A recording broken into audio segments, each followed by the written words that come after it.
Nós temos então estudado essa série, essa temática sobre família, famílias imperfeitas e a graça de Deus.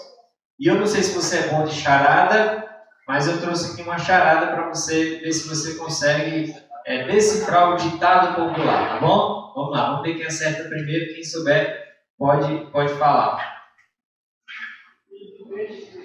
Olha, filho de peixe, você já ouviu esse ditado, né? Que filho de peixe, peixinho é. Normalmente as pessoas usam esse ditado para falar que os filhos, né, ou aqueles que são criados ali pelos pais, serão justamente como os pais. Mas pare um pouquinho e pense, você concorda com essa afirmação? Filho de peixe, peixinho é? Bem, no rio ou no mar isso pode até dar certo, né? Mas na prática familiar, os filhos são realmente iguais aos pais?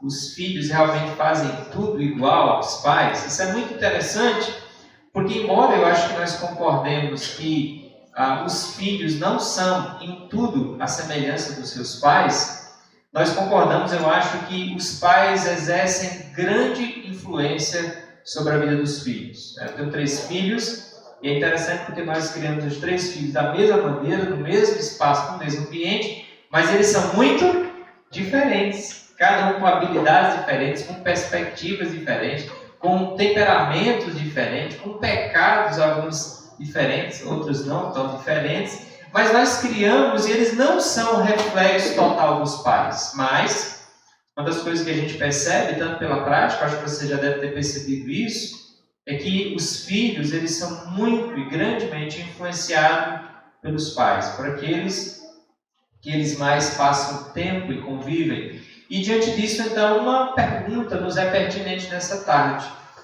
Nessa tarde eu queria que nós conversássemos sobre como nós podemos exercer uma boa influência sobre os nossos filhos. Nós não conseguimos determinar, eu não consigo determinar que o meu filho seja de determinada maneira, mas eu consigo exercer uma influência sobre o meu filho. E se você está pensando que essa mensagem aqui é só para os pais, não é. Essa mensagem aqui é para quem já é pai de criança pequena, mas você vai perceber também que essa influência, ela continua ocorrendo com quem é pai de crianças mais velhas ou quem é pai de adultos. Interessante isso. Quando os filhos são pequenos, você tem uma influência maior, até de autoridade. Quando os filhos crescem e eles saem de casa, isso é muito interessante. Nós, como pais, perdemos aquela autoridade como uma criança, mas a influência e especialmente a referência continua. Por isso que uma das coisas fundamentais que todo pai precisa entender, seja de uma criança pequena, seja de um filho já adulto, é que pais sempre deverão ou poderão ser boas influências na vida dos seus filhos. Na verdade, um dos desafios que nós temos é fazer com que a nossa casa e o nosso lar seja sempre um lugar de referência e de retorno dos nossos filhos, para que eles sempre possam olhar para o nosso lar, para a nossa família, seja ele pequeno, grande, adulto, e olhe o nosso lar como uma referência. A nossa família, ela exerce uma grande influência. Então, independente se os seus filhos já saíram de casa ou não, essa mensagem é para você. Se você ainda não se casou, ainda é um jovem, talvez um adolescente, ou talvez um adulto, mas que ainda não tem uma família, essa mensagem também é para você, porque ela nos ajuda como construir famílias que são estruturadas. Nós temos algumas pessoas na nossa comunidade que são pais de crianças bem pequenas e estão aí nessa fase de perceber como essas influências acontecem. E tem outros que estão se preparando para essa jornada. Então essa mensagem é uma mensagem que pode muito engrandecer a Deus e ao seu coração, enchendo o seu coração de instrução e alegria na presença de Deus. E para isso, eu queria convidar você a refletir sobre uma família. Nós temos falado sobre várias famílias aqui nesse mês, nessa série sobre família. E hoje eu queria falar com vocês sobre a família de Eli e a família do Samuel. Eu não sei quantos de vocês já ouviram essa história, mas ela está lá em 1 Samuel capítulo 1 e vai até o capítulo 4, você pode chegar lá com a sua Bíblia. Mas essa história, que está lá em 1 Samuel capítulo 1 a 4, nós não vamos ler todo o texto, mas você vai poder acompanhar, depois talvez ler durante a semana. Mas essa história de Eli e Samuel, para mim é uma das histórias mais belas que trata sobre a importância da influência dos pais na vida dos filhos. Os pais não são Deus para determinar a vida dos filhos, mas os pais recebem uma comissão de Deus para ser uma boa influência na vida dos seus filhos. Então, com a sua Bíblia aberta, ou se celular ligado, eu queria ler com vocês o capítulo 4 de 1 Samuel, e você pode ouvir também se você tiver Bíblia. Diz assim a palavra de Deus, 1 Samuel, capítulo 4, diz assim: Veio a palavra de Samuel a todo Israel. Israel saiu à peleja contra os filisteus e se acampou junto a Ebenezer. E os filisteus se acamparam junto em Afeca. Dispuseram-se os filisteus em ordem de batalha para sair de encontro a Israel, e travada a peleja, Israel foi derrotado pelos filisteus, e estes mataram no campo aberto cerca de 4.000 homens. Voltando o povo ao arraial, disseram os anciãos de Israel: Por que nos feriu o Senhor hoje diante dos filisteus?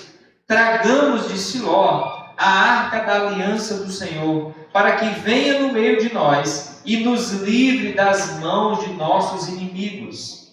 Mandou, pois, o povo trazer de Siló a arca do Senhor dos exércitos, entronizado entre os querubins. Os 2 filhos de Eli, Ofni e Finéias, estavam ali com a arca de Deus. Sucedeu que, vindo a arca da aliança do Senhor ao arraial, rompeu todo Israel em grandes brados e ressoou a terra. Ouvindo os filisteus a voz de júbilo, disseram: Que voz de grande júbilo é esta no arraial dos hebreus? Então souberam que a arca do Senhor era vinda ao arraial. E se atemorizaram os filisteus e disseram: Os deuses vieram ao arraial. E diziam mais: Ai de nós! Que tal jamais sucedeu antes? Ai de nós! Quem nos livrará das mãos destes grandiosos deuses? São os deuses que feriram aos egípcios com toda sorte de pragas no deserto. Sede fortes, ó filisteus, portai-vos varonilmente, para que não venhais a ser escravos dos hebreus, como eles serviram a vós outros. Portai-vos varonilmente e pelejai. Então pelejaram os filisteus, e Israel, o povo de Deus, foi derrotado, e cada um fugiu para a sua tenda. Foi grande a derrota, pois foram mortos de Israel 30.000 homens de pé. Foi tomada a arca de Deus, e mortos os 2 filhos de Eli, Ofni e Finéias. Então correu um homem de Benjamim, saído das fileiras da guerra, e no mesmo dia chegou a Siló. Trazia rasgadas vestes e terra sobre a cabeça. Quando chegou, Eli estava sentado numa cadeira ao pé do caminho, olhando para como quem espera, porque o seu coração estava tremendo pela arca de Deus. Depois de entrar o homem na cidade e dar as novas, toda a cidade prorrompeu em gritos. Eli, ouvindo os gritos, perguntou: Que alvoroço é esse? Então se apressou o homem e, vindo, deu as notícias a Eli. Era Eli, da idade de 98 anos. Os seus olhos tinham cegado e já não podia ver. Disse o homem a Eli: Eu sou o que saí das fileiras e delas fugi hoje mesmo. Perguntou-lhe Eli: Que sucedeu, meu filho? Então respondeu o que trazia as novas e disse: Israel fugiu diante dos filisteus. Houve grande morticínio entre o povo. E também os teus 2 filhos, Ofni e Finéias, foram mortos. E a arca de Deus foi tomada. Ao fazer ele menção da arca de Deus, caiu ele da cadeira para trás, junto ao portão, e quebrou-se-lhe o pescoço, e morreu, porque era um homem já velho e gordo, pesado. E havia ele julgado a Israel 40 anos. Estando sua nora, a mulher de Finéias, grávida, e próximo ao parto, ouvindo estas novas de que a arca de Deus fora tomada e que seu sogro e seu marido morreram, encurvou-se e deu à luz, porquanto as dores lhe sobrevieram. Ao expirar, disseram as mulheres que a assistiam: não temas, pois tiveste um filho. Ela, porém, não respondeu nem fez caso disso, mas chamou o menino de Icabô, dizendo: foi-se a glória de Israel. Isto ela disse porque a arca de Deus fora tomada e por causa de seu sogro e de seu marido. E falou mais: foi-se a glória de Israel, foi tomada a arca de Deus. Essa história que nós acabamos de ler em 1 Samuel capítulo 4 é um momento de transição na história do povo de Israel. Não sei se você já leu o Antigo Testamento, mas essa história é um momento de transição. Então, nós estamos lendo o final da história da vida de Eli, Ofni, Finéias e também o início da caminhada, talvez, de Samuel. Então, essa história, que diga-se de passagem, é uma história muito triste, não é verdade? Bem trágica. Essa história é uma transição no momento da história de Israel. Na verdade, é uma história muito triste, mas que vai resultar num momento muito vibrante da história de Israel, com o levantamento de um novo profeta de Deus ali naquela nação. Nós estamos lendo o final dessa história da família de Eli. O capítulo 1, que nós não lemos, e que você pode voltar para lá, começa a contar a história, ou pelo menos começa a narrar o início dessa conversa, ou dessa família, dessa história da família de Eli. Então, se você voltar lá para o capítulo 1 de 1 Samuel, você vai ver falar dessa família, a família de Elcana e Ana. Elcana, o esposo, e Ana, a esposa. E essa família era uma família comum. O capítulo 1 fala que essa família era uma família do povo de Israel e que viajava da sua terra até onde ficava o tabernáculo para ir adorar o Senhor. Essa família viajava para prestar um culto ao Senhor. Todos os anos ela fazia isso. E ela fazia isso justamente lá no lugar em que o tabernáculo estava colocado, onde Eli estava. Eli, esse homem que nós lemos na história, ele é o responsável pela adoração, pelo lugar de adoração. No Antigo Testamento, o lugar de adoração era chamado de tabernáculo, depois se transformou no templo, e esse lugar era um lugar que recebia pessoas vindo de todos os lugares para adorar o Senhor, para receber as ofertas de adoração. Então Eli era um sacerdote,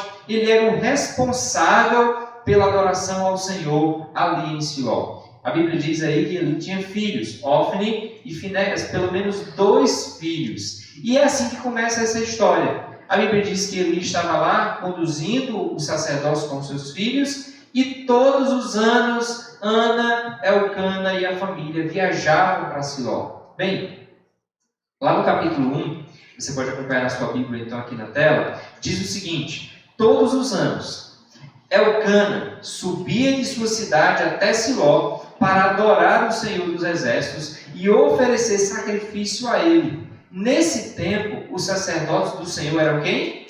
Ofni e Finéias, filhos de Eli. Note, Ana e Elcana vão todos os anos adorar ao Senhor, adorar a Deus. Só que essa família, ou pelo menos parte da família, tem um grande problema. Ana, ela não tem filhos. Ana não consegue ter filhos, ela era uma mulher estéril. E naquela época, não ter filhos era ser considerado amaldiçoado por Deus. Imagina uma coisa, naquela época uma mulher se casar e ela não conseguir ter filhos, ela olhava para a vida dela como uma mulher amaldiçoada. Por quê? Porque a Bíblia diz que os filhos são herança do Senhor. Ou seja, o maior bem de Deus que Ele pode dar a uma família são filhos. Logo, quando Deus fecha a madre de uma mulher, não permite que ela tenha filho, Deus está não dando o melhor, ela é uma mulher amaldiçoada. Essa era essa visão que tinha que pairava no Antigo Testamento. E Ana, quando vai então até Siló adorar, a Bíblia diz que ela chora. E tem um momento lá no capítulo 1 que você pode ler, que Ana vai lá até o local de adoração e ela está chorando, ela está orando em espírito, mas ela está chorando, se derramando. E Eli está lá, e Eli vê Ana lá chorando, e só mexendo os lábios, sem falar nada, e ele pensa que Ana está embriagada, que Ana está bêbada, que Ana bebeu, e está ali, um bocado bocado de tempo ali, porque está embriagada. E ele chega para ela e diz: ei, mulher, se liberta dessa bebida e segue uma vida reta. E aí Ana explica, dizendo: não, meu Senhor, eu não estou embriagada, na verdade a tua serva está atribulada. Sabe, aquele momento que você está atribulado, que você chora diante do Senhor e que a sua oração são lágrimas. Foi isso que Ana viveu. E Ana então explica para Eli, e olha o que Eli diz. Ele diz: nesse caso, já que você não está bêbada, vá em paz, disse Eli. Que o Deus de Israel lhe conceda o que você pediu. Muito obrigada, exclamou ela. Então Ana voltou e começou a se alimentar novamente, e o seu rosto já não estava triste. Queria parar aqui um momento para falar que famílias sempre passam por situações difíceis. A situação difícil na vida de Ana, naquele momento, era a falta de filhos. Naquela época, o contexto da época, era muito comum que homens se casassem com várias mulheres. Eucana, embora um servo de Deus, tinha 2 mulheres. E uma das suas mulheres tinha filhos. E Ana, que inclusive era a mulher mais amada, não tinha filhos. E a Bíblia diz que a segunda esposa de Eucana, Penina, falava e provocava muito Ana porque ela não tinha filhos. E isso deixava Ana amargurada, entristecida. Situações da vida que nós enfrentamos hoje, talvez em contextos diferentes. Seria muito bom hoje se a gente orasse para ter mais filhos, né? O contexto mudou, né? A gente vive numa sociedade, nota bem como mudou, que ter poucos filhos é bênção de Deus e ter muitos filhos, maldição, mudou. Mas na época de Ana, ter filhos era a maior dádiva de Deus, e é por isso que ela chora. Mas nota uma coisa, ela está chorando na presença de Deus, e ela recebe uma palavra de encorajamento, ela orou a Deus, e ela sai dali, e o texto diz que o rosto já não está triste, ela está alegre. Mas nota uma coisa, ela está grávida? Ela tem filho? A situação mudou? Não, a situação não mudou. A situação é a mesma. Mas o que foi que mudou? O coração de Ana mudou. E esse aqui é um ensinamento precioso que Ana dá para nós, e que nós não podemos esquecer e deixar passar isso, porque muitas vezes Deus não vai imediatamente mudar a situação da sua vida. Deus nem sempre vai remover aquela situação difícil, chata, desconfortável da nossa vida. Às vezes Deus quer usar aquela situação difícil para mudar o nosso coração. Então não perda a oportunidade de olhar para as situações da vida como uma oportunidade que Deus quer trabalhar com o seu coração, lhe chamar para perto. Não veja apenas a mudança da situação como o único caminho. Não. Veja que no meio dessas situações Deus quer mudar o nosso coração.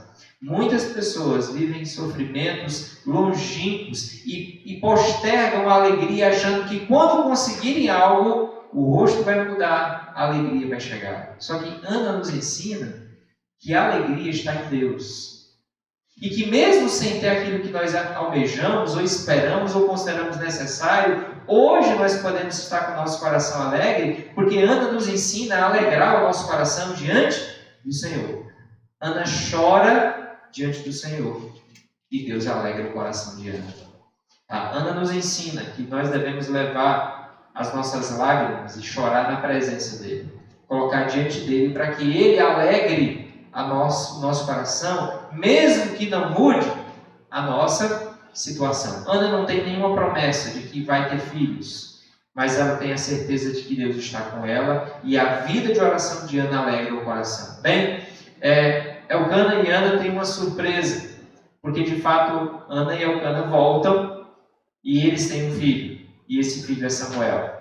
Samuel nasce, é muito interessante, porque Ana tinha prometido que se ela tivesse um filho, ela daria para o Senhor. Naquela época o primogênito era consagrado, o filho primeiro, ele era dado ao Senhor. E Ana, ela dá e entrega o primeiro filho ao Senhor. O que aconteceu foi que Ana se engravidou, teve um filho, e ela decidiu cumprir a sua promessa e viajar e entregar o seu filho para viver lá no meio do sacerdócio, lá junto com ele. Olha o que 1 Samuel 1,17 diz: quando o menino foi desmamado, Ana o levou à casa do Senhor em Siló, embora ainda fosse pequeno. também levou um novilho de 3 anos para o sacrifício, um cesto de farinha e uma vasilha de couro cheia de vinho. O texto continua dizendo: depois que sacrificaram o novilho, levaram o menino a Eli, e Ana lhe disse: com certeza, o Senhor se lembra de mim. Eu sou aquela mulher que esteve aqui anos atrás, orando ao Senhor. Pedi ao Senhor que me deste o menino, e o Senhor atendeu a meu pedido. Agora eu dedico ao Senhor. Por toda a sua vida, ele pertencerá ao Senhor. E ali adoraram o Senhor. Bem, essa é a história.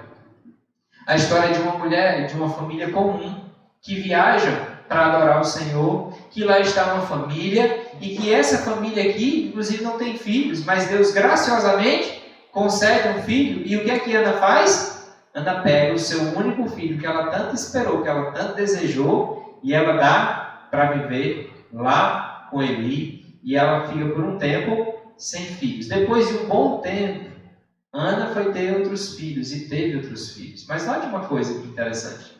Ana queria muito um filho, ela recebe, e ela entrega ao Senhor aquele filho que ela tanto ama. Ela entrega para que aquele menino seja um homem dedicado e consagrado ao Senhor. A vida de Ana muito nos lembra de uma entrega muito maior. A Bíblia diz que Deus nos amou de tal maneira que Ele entregou o seu único filho para que, crendo nele, nós possamos ter vida eterna. É muito interessante o paralelo de Ana e Samuel e Jesus. Porque a Bíblia diz que Deus entregou o seu Filho, e por meio do Filho de Deus, Ele, por meio dele, por meio de Jesus, nós hoje podemos ter uma vida com Deus e uma certeza da salvação em Cristo. Bem, a vida de Samuel foi interessante porque Ana entregou Samuel, e Deus usou Samuel para ser um grande profeta na vida daquele povo. Samuel, agora ainda pequeno, nós não sabemos com quantos anos, mas talvez bem pequeno, Samuel foi levado para viver em Siló. E lá em Siló é onde estava o tabernáculo. Se você já ouviu falar em tabernáculo, o tabernáculo era uma tenda que foi construída no período que o povo estava no deserto. E essa tenda era um lugar de adoração. Naquela época, o templo era esse espaço, o templo de Deus. Por quê? Porque nesse lugar aqui chamado Santo dos Santos está a arca. Isso aqui é a arca da aliança. E esse lugar aqui chamado Santo dos Santos era um lugar que representava a presença de Deus. Bem, hoje o tabernáculo de Deus é aquele que tem Jesus. Então hoje Deus não habita aqui. Nós vamos sair daqui a pouco e Deus não vai ficar aqui. Aqui não vai ter a presença de Deus a não ser pela sua onipresença.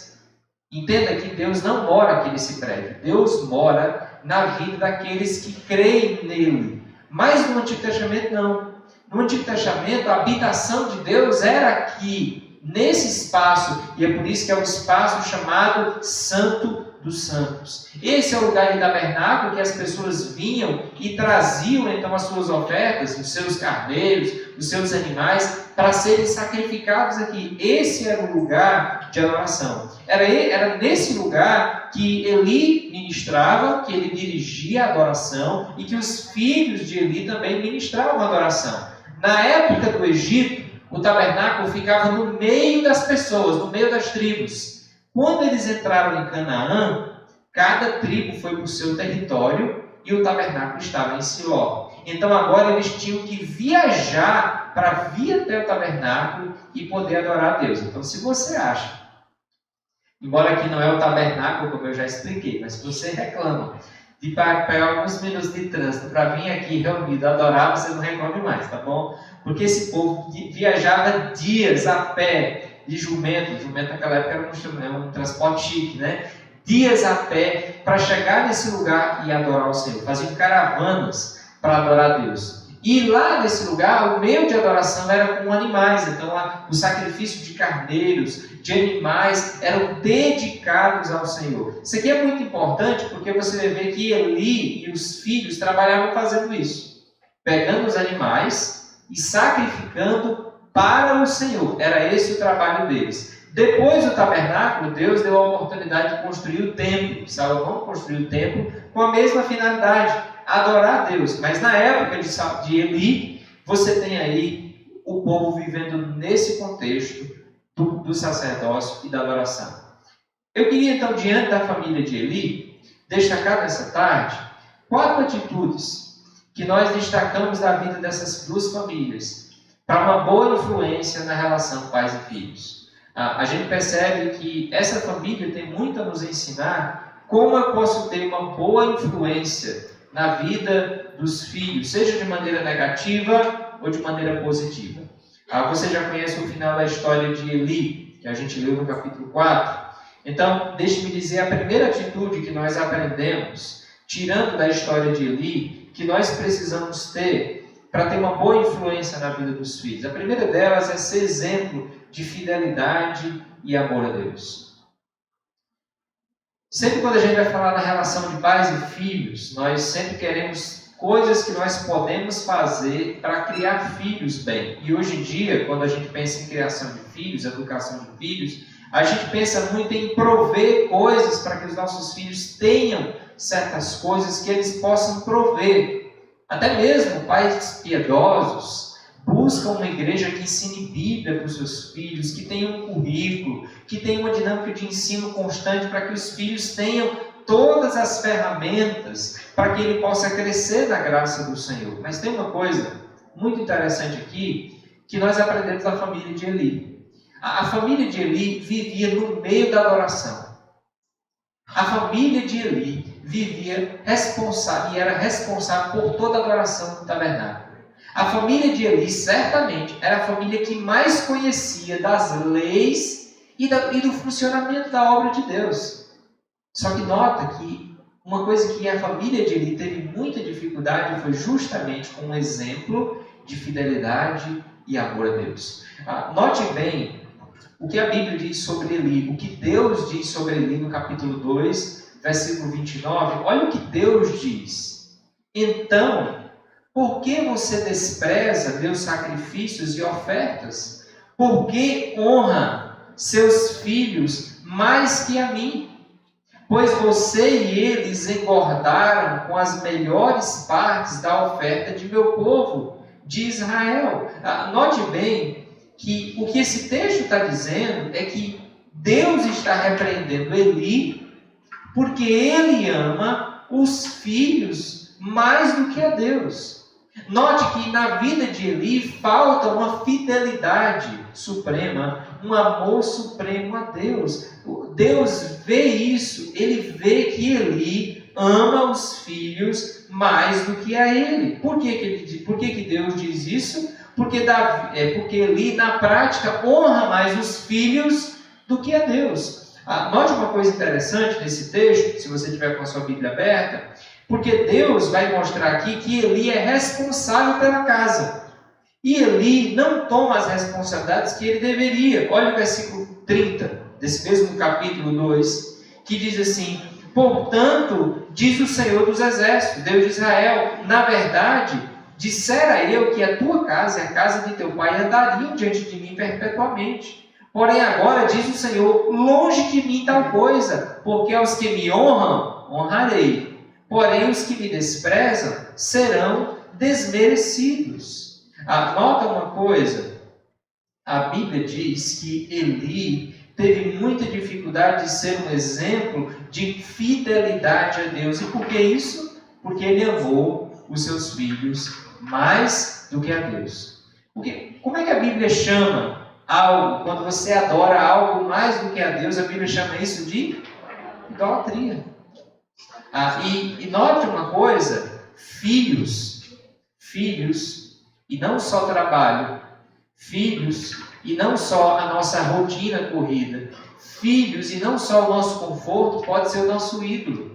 Nós precisamos, o quanto antes, restaurar a definição de idolatria, porque idolatria hoje não é uma idolatria de ídolos de prata, de metal, ou de barro, ou de gesso, não.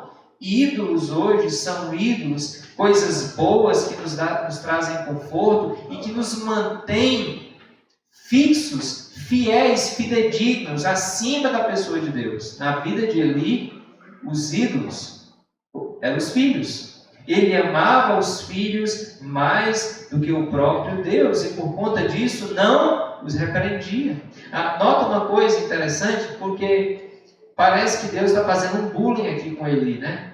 Não sei se você percebeu, mas no capítulo 4 fala que Eli morreu porque já era velho e era gordo. Me chamou de gordo, rapaz. Bullying, né? Bullying gospel. Não, lá no capítulo 4 vai dizer que Eli era gordo. E aqui no capítulo 2 vai dizer, porque você me honra mais do que a mim, os seus filhos mais do que mim. Aí Deus dá a resposta, pois você e eles engordaram com as melhores partes das ofertas. Lembra daquela imagem que eu coloquei para vocês? Nota bem que quando o povo de Israel chegava lá para adorar, ele levava um animal para ser sacrificado. E a ordem de Deus é que um animal, um cordeiro sem defeito, perfeito, sabe? Aquele cordeirinho ótimo para o churrasco, mas aquela gordura ia ser queimada para Deus. O sacerdote não teria acesso àquilo ali, porque aquilo ali era para Deus. O sacerdote poderia comer depois, mas a parte melhor era para ser queimada ao Senhor. O que é que os filhos de Eli faziam?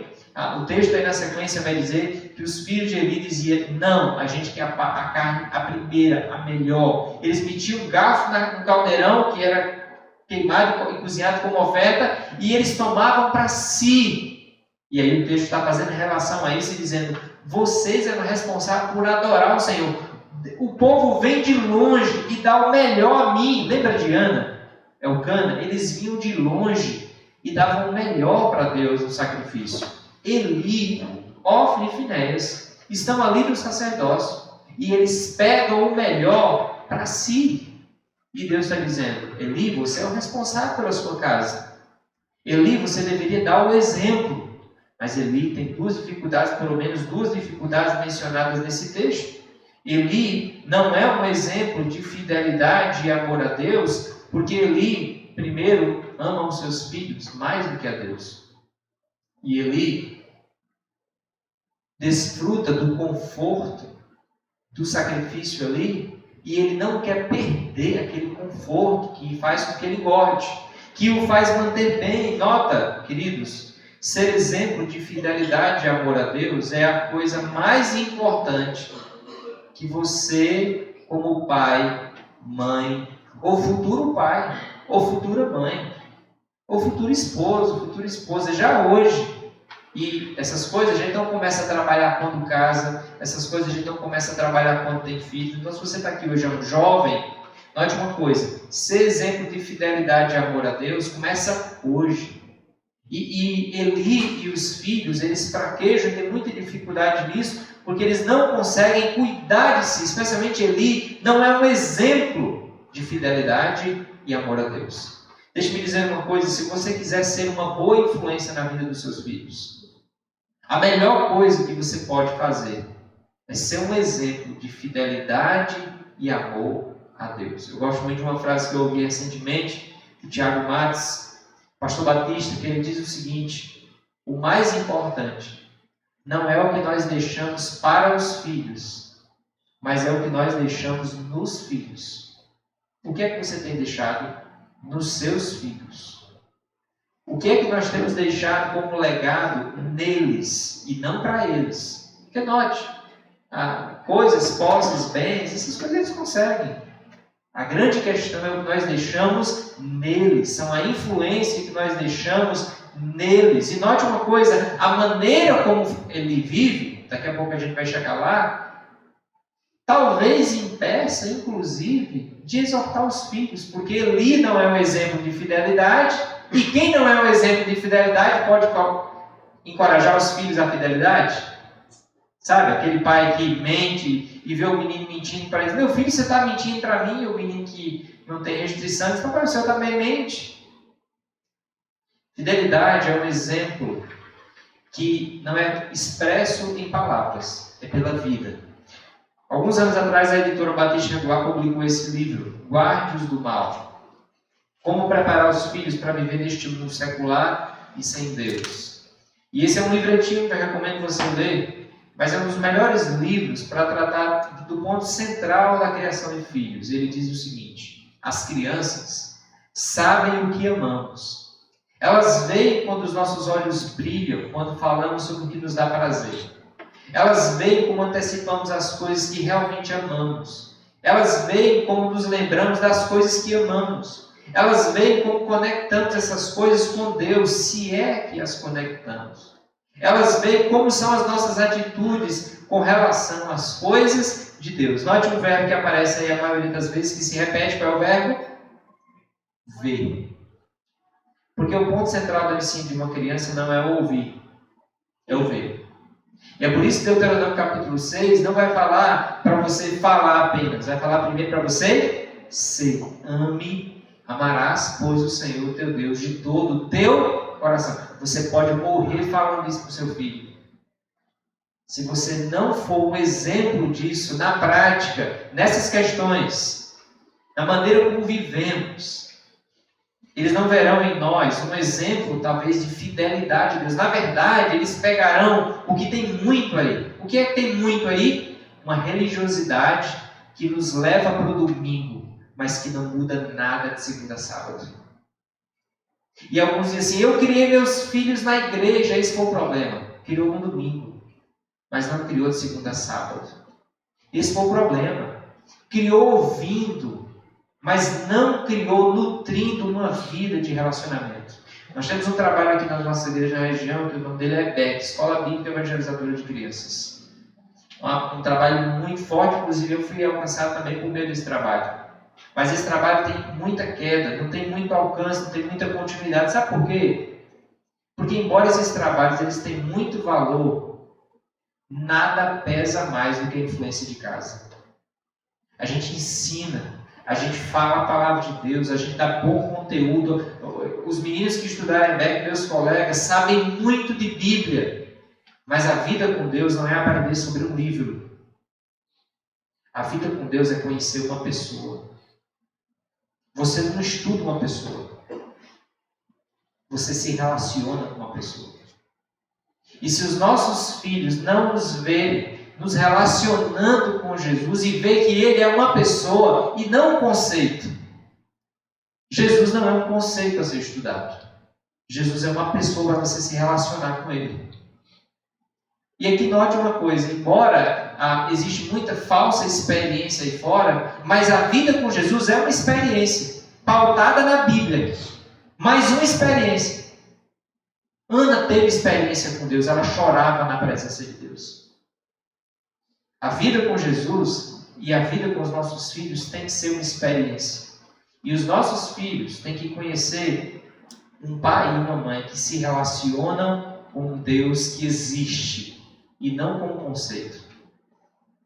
É um Deus que existe. E eles veem isso na prática, na maneira como nós vivemos. O autor continua dizendo, o modo como os pais vivem sua fé fornecem à criança um contínuo exemplo de como é uma relação com Deus, de como é amar Deus e como isso deve ser escolhido em detrimento do secularismo, do materialismo e do ateísmo prático.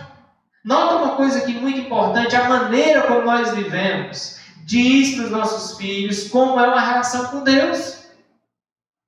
Se a relação com Deus é ir para a igreja e durante a semana isso não faz nenhuma diferença, isso é vida com Deus. A pergunta é, isso é vida com Deus? Se resume a um culto de domingo, a moralidade cristã, a não matar, não roubar, isso é vida com Deus? O autor diz, antes de você dizer a eles, você mostra a eles aquilo que é confiável, valioso e desejável. Ou seja, sem falar uma palavra apenas, todos nós, desde cedo, estamos mostrando para os nossos filhos e estamos formando nossas famílias e nossa prática. Você pode nem ser casado, você pode ser um jovem hoje. A maneira como você vive, jovem, está dizendo para as pessoas o que é bom, o que é amável, o que é desejável. E nota uma coisa, você pode morrer dizendo que a pessoa mais importante da vida é quem? Quem é a pessoa mais importante? Deus. Você pode morrer dizendo isso. A grande questão não é se você diz isso. A grande questão é, na prática, o que é amável, o que é confiável, o que é valioso, o que é mais buscado, o que é mais desejado. O autor continua e ele diz, aquilo que é repetido diversas vezes é aprendido, memorizado, internalizado e, normalmente, priorizado. Os hábitos do nosso lar se tornam um tipo de ritmo que a criança aprende a acompanhar. Rotinas dizem, isso é importante, isso é necessário, isso é essencial. Ou seja, nota uma coisa aqui. A sua rotina na sua casa vai formar o caráter e os amores da sua família e dos seus filhos. Nota que o que é o domingo nessa rotina? O ponto maior ou o ponto menor? O ponto menor. O ponto muito importante, não despreze o domingo, porque inclusive deve fazer parte da rotina. Mas nota que pais cristãos que amam e que querem levar os filhos para Deus vão fazer isso numa rotina semanal em que Jesus está no centro da família, quer comais, quer bebais ou façais qualquer outra coisa, faça para glória de Deus. Deus está comigo 24 horas, eu estou vivendo com Ele, vou amá-lo em todas as situações e não apenas do domingo. E aqui eu tenho um pressentimento. Em muitos lugares, a dinâmica de serviço no domingo tem sido muito baixa. Muitas igrejas têm muita dificuldade de recrutar pessoas para servir no domingo. No domingo. E quando servem, muitas igrejas, eu vejo uma reclamação de serviço, de servir. E aí eu fico perguntando, se está com dificuldade de servir a Deus sacrificialmente no domingo, que dirá na rotina semanal? Se é difícil servir num dia, num evento, que dirá na rotina, meu amigo? Porque vamos concordar? Aqui é muito difícil?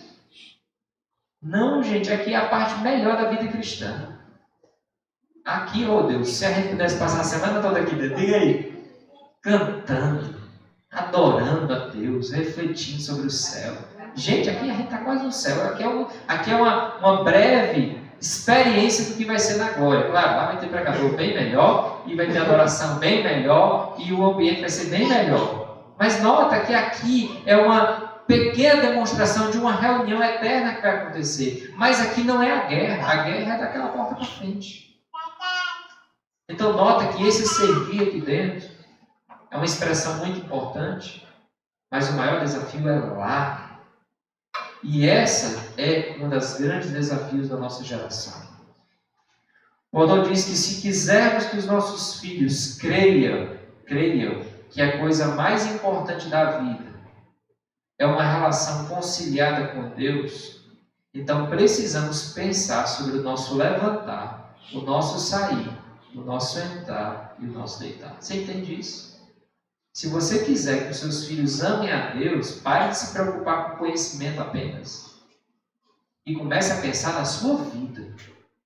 Nas ações da sua vida. Não é nem nas ações do seu filho, mas nas ações da sua vida. Sobretudo o que se deve guarda o teu coração. Porque é a tua vida, é o teu coração, é a tua vida que vai gerar influência sobre a vida dos seus filhos. E, gente, eu vou lhe dizer uma coisa. Os nossos filhos vão para a faculdade. E lá eles vão encontrar pessoas que têm muitos argumentos, melhores, inclusive, às vezes, do que alguns crentes.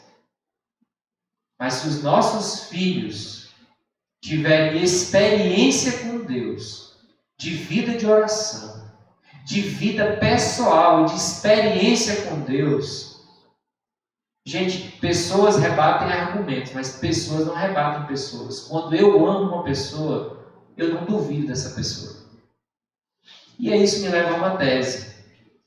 A universidade é um campo que tem muito desvio de filhos de crentes, porque eles não chegam lá com experiência com uma pessoa.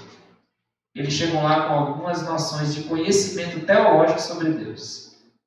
E lá, rapidamente, eles encontram um ateu, um agnóstico que derruba todos os conceitozinhos. Sim, tem resposta, mas eles não sabem, então eles chegaram lá com conceitos, e os conceitos são rapidamente tragados. Mas se eles chegassem lá com experiência com Jesus, ninguém tiraria esse relacionamento deles.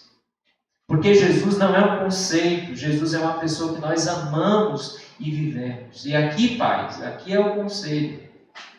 Seja um exemplo de fidelidade e amor por Deus. Faça que Jesus estude os conceitos, mas não para saber mais, para viver, para ter experiência com Jesus. A vida de Eli, certamente Eli foi um homem que teve muito conhecimento, muito. Mas a gente percebe que a vida e a família de Eli foi uma família que faltou experiência de fato e verdadeira com o Deus verdadeiro. Então lembre-se, fidelidade e amor por Deus é uma boa influência. Eu quis passar mais tempo aqui de propósito, porque para mim esse é o nervo da criação de filhos. É o desafio que eu e você temos de cuidar da nossa vida. Leia lá Deuteronômio 6. Ame o Senhor. Ele diz para os pais, ame. Uma vez que o pai ama, ele coloca no filho, nos filhos, o amor pelo Senhor. Mas se ele não amar, ele pode morrer falando. As ações dele falarão mais do que todas as palavras. Criação de filhos é discipulado. Discipulado não é fala apenas, é vida na vida. E o grande desafio nosso, pais, é amar Jesus. Segunda atitude que nós precisamos entender e ter em relação à vida, a boa influência na vida dos filhos, é ser instrumento de Deus para a disciplina dos filhos. Qual o problema da família de Eli, ou de Eli, porque a esposa não é mencionada? O problema da família de Eli é que falta disciplina dos filhos. Note uma coisa, o texto diz assim, em 1 Samuel capítulo 3, então o Senhor disse a Samuel, estou prestes a realizar algo em Israel, que fará tinir os ouvidos daqueles que ouvirem a respeito. Cumprirei do começo ao fim todas as ameaças que eu fiz contra ele e sua família. Eu o adverti de que castigaria sua família para sempre, pois seus filhos blasfemaram contra mim e ele não os repreendeu os seus pecados. Nota uma coisa. Deus falava com Eli. Deus orientava Eli. Eli, o texto a gente vai ver daqui a pouco, ouvia o povo falar da vida dos filhos. Eli estava lá, ele era o responsável, e ele via aquilo dali, e Deus está dizendo, Eli, você viu seus filhos fazer isso, e você não os repreendeu. E aqui tem um grande problema da vida de Eli, é que ele não disciplina os seus filhos. Ele não trata os seus filhos. Bem, aqui é a vida adulta, mas imagina como foi talvez a infância de Ofni e Finéias. Eli parece não ter o tato da disciplina dos filhos. Eli talvez de fato não agiu, e a Bíblia diz, está dizendo aqui, que ele não repreendeu seus filhos pelos seus pecados. E interessante porque a Bíblia fala muito sobre isso. Gente, a Bíblia fala muito sobre essa perspectiva da vida, do cuidado que nós devemos ter com a Bíblia, especialmente de usar a Bíblia para exortar os nossos filhos. O que é disciplina? Essa é uma palavra que tem caído muito em desuso, né? Porque disciplina, no contexto que pais espancam os seus filhos, disciplina muitas vezes é vista como espancamento. E deixe-me lhe dizer que a Bíblia não aprova espancamento de criança e de filhos. Não, jamais. Disciplina na Bíblia é cuidado. E esse é um cuidado que Deus dá aos pais. Pais, cuidem dos seus filhos. Isso aqui é muito importante porque o que Deus orienta é que os pais são responsáveis pelos filhos. Os filhos erram, os pais chegam, disciplinam, orientam. Disciplina é orientação. Orienta o filho, ensina o filho, repreende o filho continua, exorta o filho, ensina o caminho certo. E aí quando o filho ele não ouve, aí entra também a disciplina, o cuidado que envolve a exortação física. A Bíblia diz, por exemplo, lá em Provérbios 23, não retires da criança a disciplina, pois se você a disciplinar com a vara, não morrerá. Você fustigará ela com a vara e livrará a sua alma do inferno. O que é que a Bíblia está dizendo? Que cabe na criação de filhos uma dose de disciplina física, que vai fazer a criança chorar sim, que vai ser proporcional à idade dela quando ela não ouve. E sabe por que a palavra de Deus diz isso? É porque quando no mundo lá fora os nossos filhos erram, eles serão tratados com profunda repreensão e profunda dor e sem amor. Lá fora é aqui se faz, aqui se paga. Mas dentro de uma família, não. Aqui meu filho erra, aqui eu amo meu filho, eu chamo ele, eu sento com ele, eu converso com ele e, se necessário for, eu disciplino ele em amor, abraçando e beijando, para que ele perceba que pecados continuados têm consequências. E nota, a família de Eli, Deus está dizendo, a família de Eli vai se acabar porque ele teve a oportunidade de tratar, ele não tratou. Aí o que acontece? Ele evitou a dor dos filhos e ele teve que lidar com uma dor muito maior, que é a dor da perda dos filhos.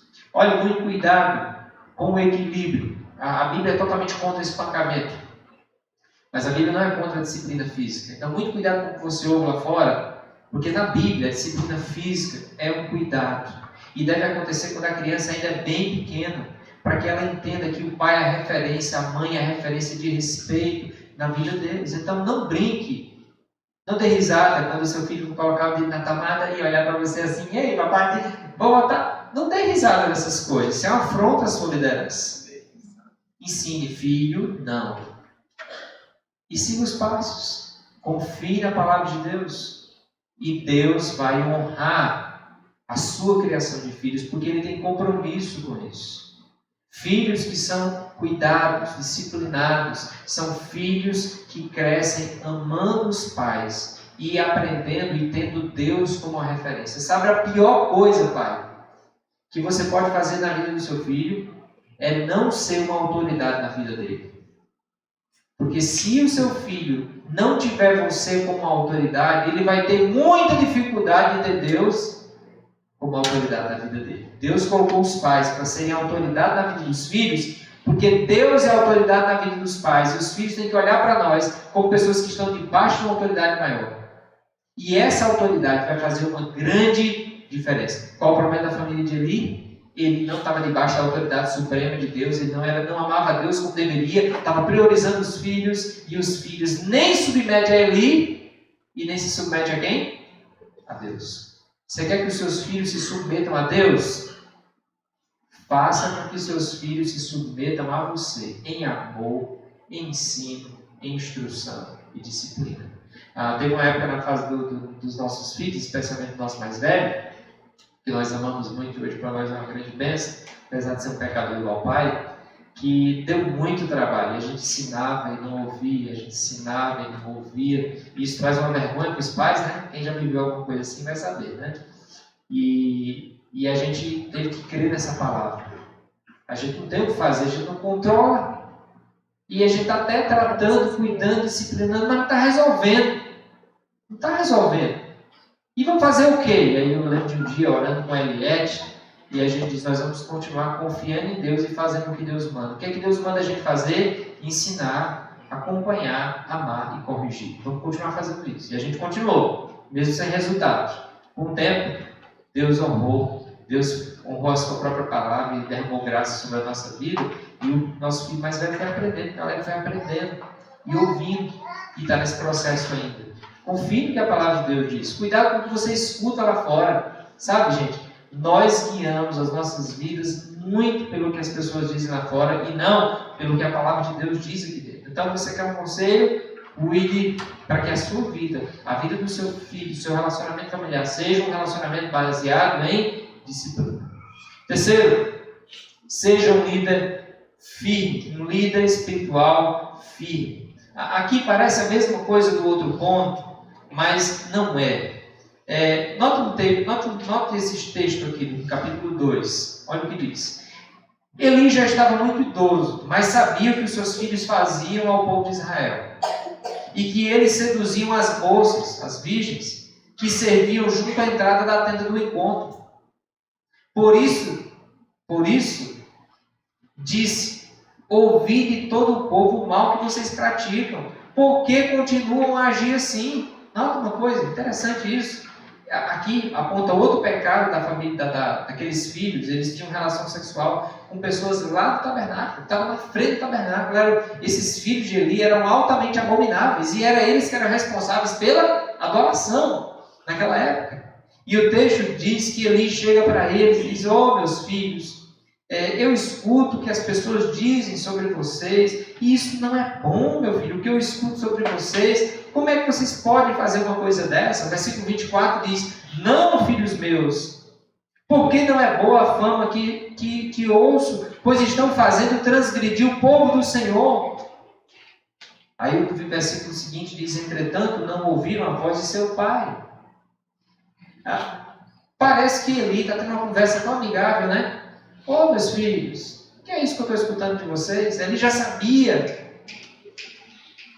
E parece que falta firmeza em Eli. Poxa, os caras estão acabando com o sacerdócio. Eles estão lá dentro estragando tudo. E estão fora corrompendo tudo, abusando das mulheres e tendo uma vida altamente promíscua.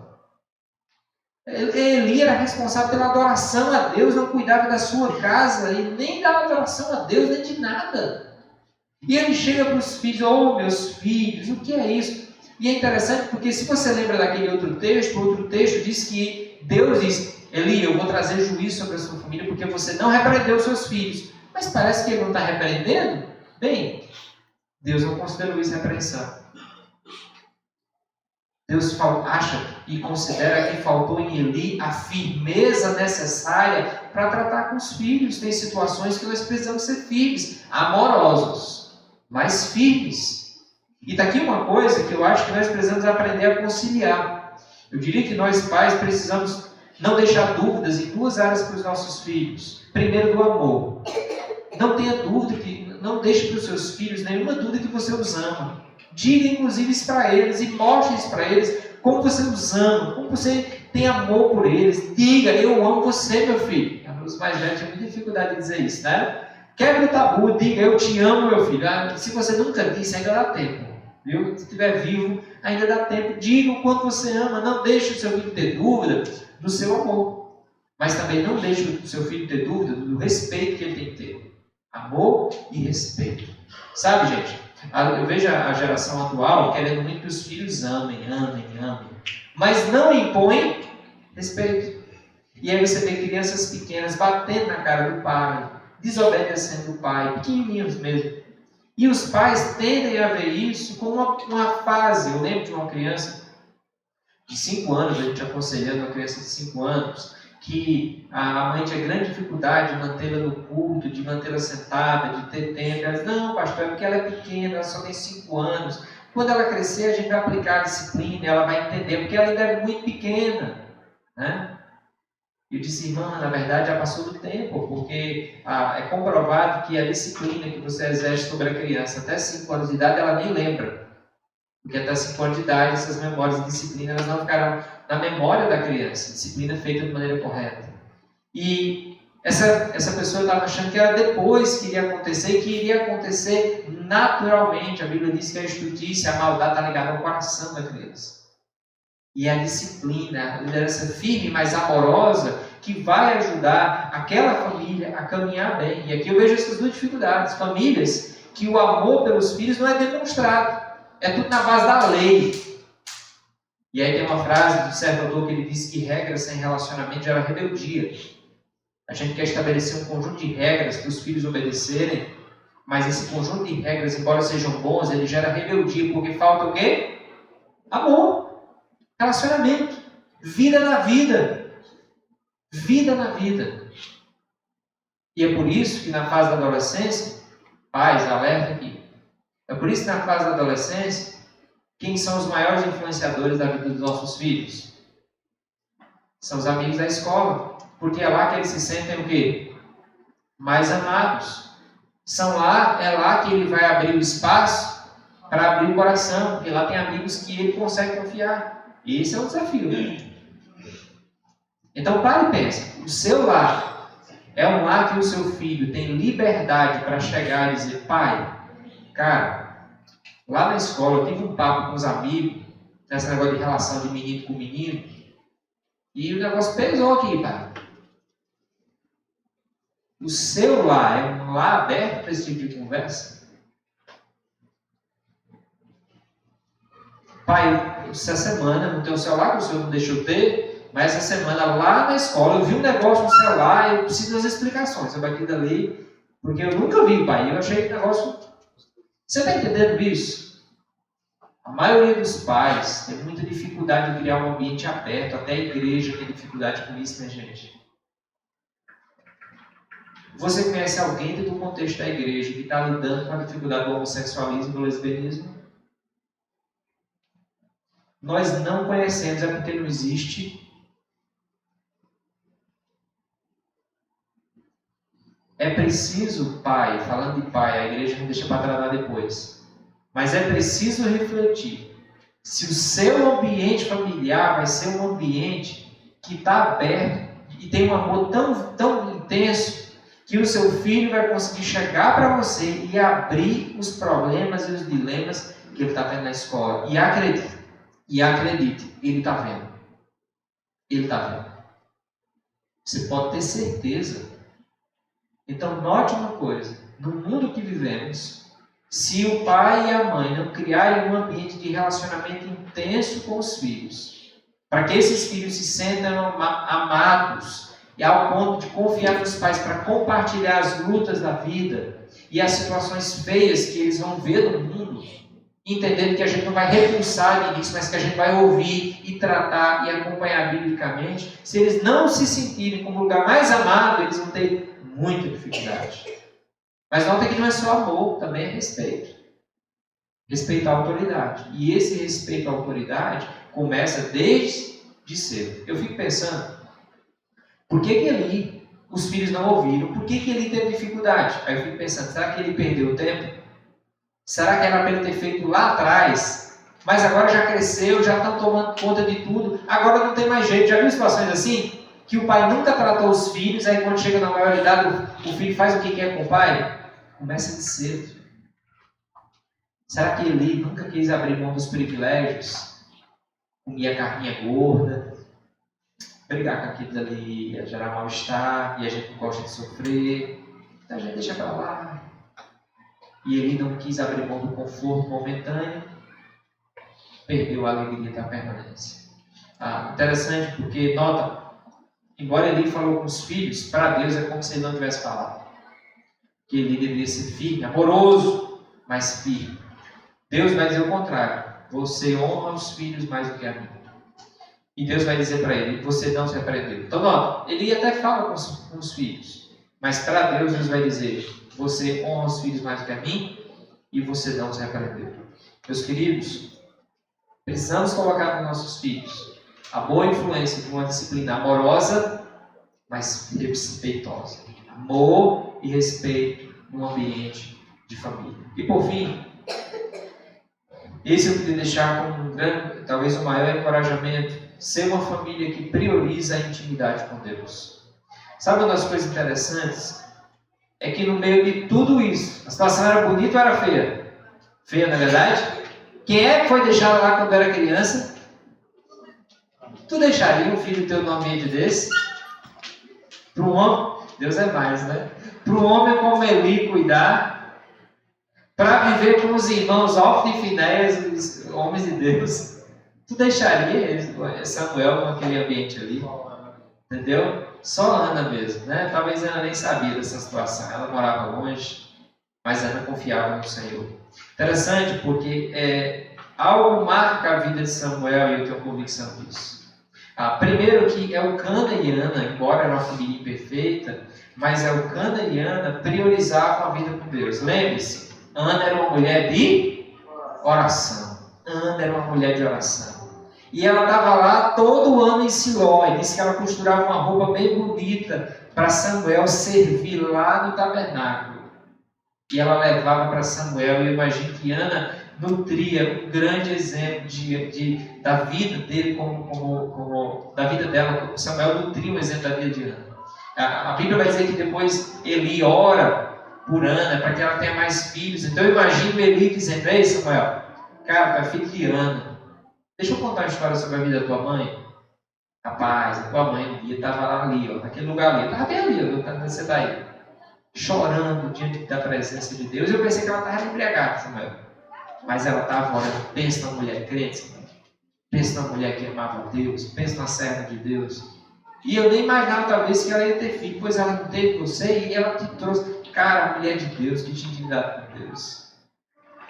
A vida de Ana certamente foi uma grande influência na vida de Samuel. E outra, Samuel logo cedo teve muita influência de relacionamento com Deus. Então ele estava lá, mas ele não estava só lá, ele teve relacionamento com Deus. Olha esse texto aqui, que eu coloquei aqui, separei para nós. Olha esse texto, capítulo 3, versículo 19. À medida que Samuel crescia, o Senhor estava com ele, e todas as suas palavras se cumpriam. O Senhor, aí esse texto aqui é lá naquele momento que Eli está deitado, Samuel está deitado, e aí chega uma voz de Samuel, Samuel. E aí Samuel vai para Eli: o que é, Eli? Não falei com você não. E acontece isso várias vezes, e Samuel diz: se você escutar de novo é porque é Deus falando com você. Ele diz: fale, Senhor. E acontece várias vezes, e Samuel diz: fala, Senhor. E então Deus fala com Samuel. É o primeiro evento que a gente tem. Mas olha uma coisa. Olha o que o texto diz. O Senhor continuou a aparecer em Siló e a transmitir mensagens a quem, gente? Ao pequeno Samuel. Deus não estava falando mais com Eli. Deus não estava falando mais com Ofni, com Finéias. Deus estava falando com Samuel. E Ofni, Eli e Finéias tocando a adoração lá, tocando o sacerdócio. Mas quem Deus estava procurando? Pessoas que adoram em espírito e em verdade. Olha, esse texto aqui de Samuel, essa história, para nós é um grande ensinamento. Sabe por quê?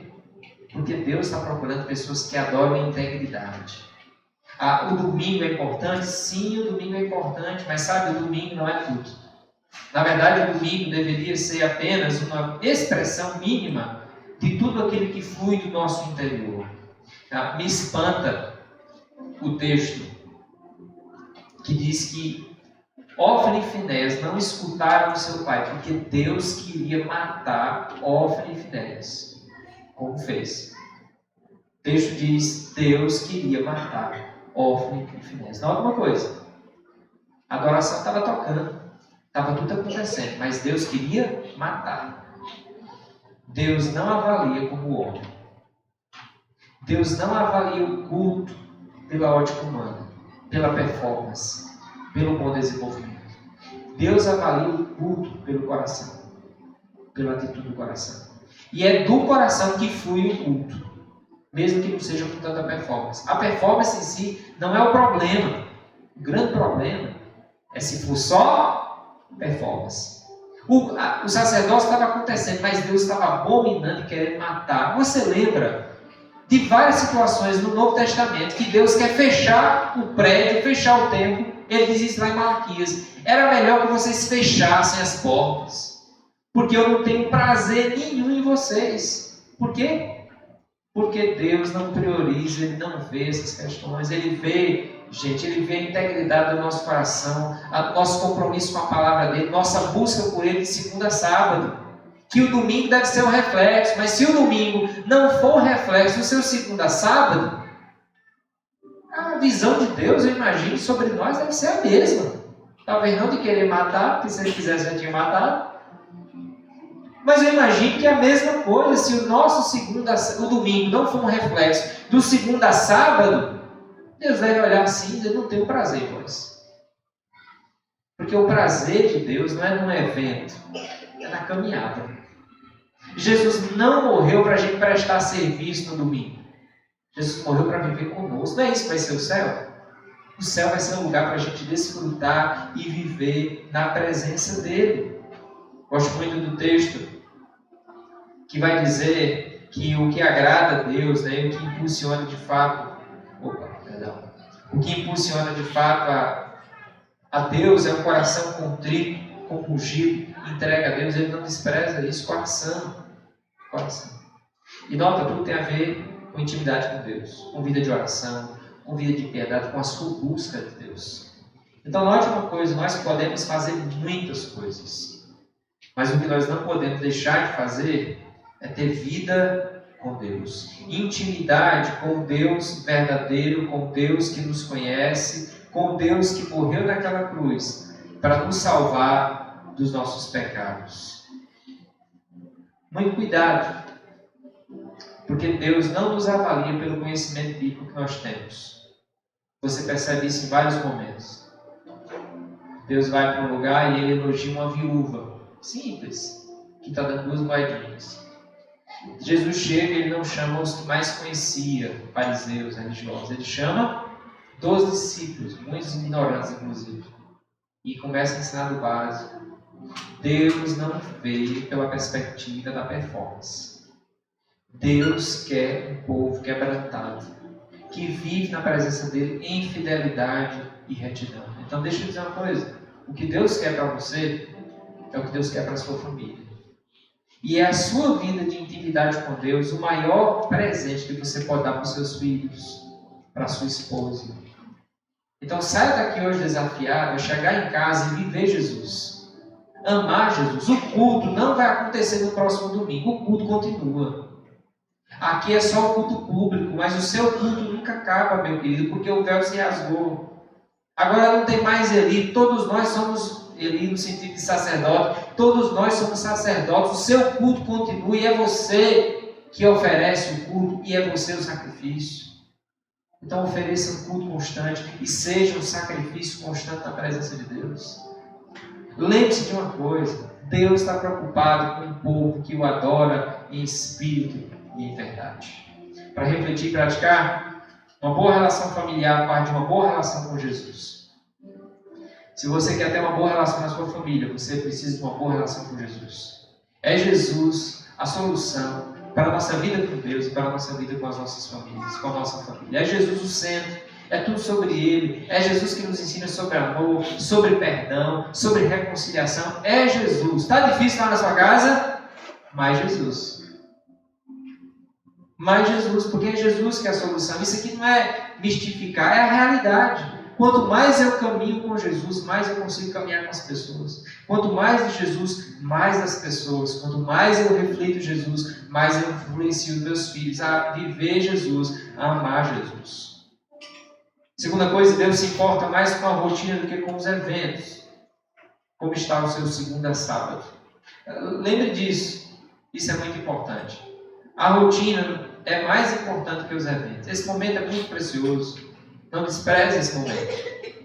Mas o que acontece de segunda a sábado grita para as pessoas que estão ao nosso redor e grita para os nossos filhos. Eu não tenho nenhuma dúvida que muitas e muitas vezes a nossa dificuldade com a missão de Deus é essa. A falta de uma rotina que reflete a missão de Deus. A falta de um engajamento constante para alcançar os nossos filhos e os de fora. Deixa eu fazer uma pergunta para você pensar. Você, como pai, sabe falar o plano de Deus claramente para alguém? O plano de Deus, a salvação em Cristo Jesus, você sabe falar? Aí agora outra pergunta. Os seus filhos sabem falar esse plano de Deus? E aí a terceira pergunta. Vocês na sua casa conversam sobre esse plano de Deus? Dependendo da sua resposta, e aí cabe a você e a Deus avaliar, pense um instante. Se porventura as respostas forem negativas, você não sabe bem o plano de Deus, ainda não colocou na mente. Para descer para o coração tem que estar na mente. Se não está na mente ainda, talvez ainda não desceu tanto para o coração, então não está em você, você não passou para os filhos, ainda não é uma prática da relação familiar, como é que a gente vai alcançar o de fora? O primeiro campo missionário é a família. Se a missão de Deus não tem um comprometimento na família, como é que a gente vai alcançar o de fora? O nosso primeiro campo missionário é o lar. E aqui eu vou dar um conselho. Aqui na igreja a gente desafia você a viver a igreja de verdade, vida na vida. Vida com Deus, intimidade com Deus, viva isso. Vida uns com os outros, pequeno grupo, vida de comunhão para compartilhar a palavra com os outros. Vá, priorize isso. E encoraje os seus filhos nisso. Não leve os seus filhos só para brincar. Encoraje os seus filhos. Vamos, meu filho, porque a gente precisa da palavra de Deus uns para os outros. Encoraje. Aqui na igreja a gente tem a terceira parte do processo é o servir. Gente, você servindo é a melhor pregação para os seus filhos. No dia do seu servir, venha animado. Diga, filho, hoje é o dia da gente servir a Deus. servindo aos irmãos. Todo dia a gente serve, mas hoje a gente vai servir. Vamos chegar cedo, vamos amar Jesus, vamos amar pessoas por amor a Jesus. Gente, se os nossos filhos não verem essa empolgação em nós, como é que eles vão se empolgar em servir e amar Jesus? Esse autor da editora Batista Regular, ele diz que os nossos filhos estão sempre comparando a vibração que a gente assiste o nosso jogo de futebol e a vibração que a gente serve. E eles veem com que a gente grita mais e com que a gente vibra mais. E isso que eles veem de segunda a sábado é uma pregação muito mais poderosa do que eles veem no domingo. Eles podem ser transformados só pela pregação do domingo. Mas o plano de Deus é usar a sua influência para isso. Não despreze o segunda a sábado. Na vida, colhemos o que plantamos. É a lei da semeadura. Ela é uma lei inequívoca? Não. Mas acontece. O que a gente planta, a gente colhe. A gente vê isso na vida de Ana. A gente vê isso na vida de Eli. Então aqui uma reflexão. Não conseguiremos filhos como Samuel, sendo pais como Eli, Hófni e Finéias. Então, se nós queremos ter filhos como Samuel, que foi um grande homem de Deus, grande. Gente, Samuel foi o maior profeta do Antigo Testamento, um dos maiores. Foi grandemente usado por Deus e saiu de uma família imperfeita. Pode sair grandes coisas da sua família. Pode sair grandes homens e mulheres de Deus da sua família, mas parte de uma mãe com o coração quebrantado, de um pai com o coração quebrantado. Então, que Deus nos use para influenciar os nossos filhos, a próxima geração e a nossa igreja. Amém, gente?